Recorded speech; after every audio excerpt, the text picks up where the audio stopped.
ভালোবাসলে নত হতে হয়। কারণ ভালোবাসা কখনো অহংকারের ভাষা বোঝে না। বোঝে বিনয়ের নীরব উচ্চারণ। যেখানে আমি শব্দটা ধীরে, ধীরে মুছে যায়।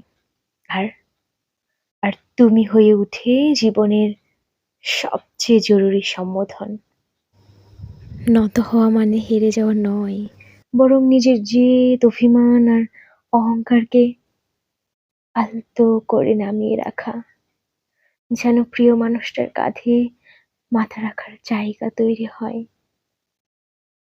যে ভালোবাসে সে জানে জয়ী হওয়া নয়, বরং সম্পর্কটা বাঁচিয়ে রাখাই আসল জয়।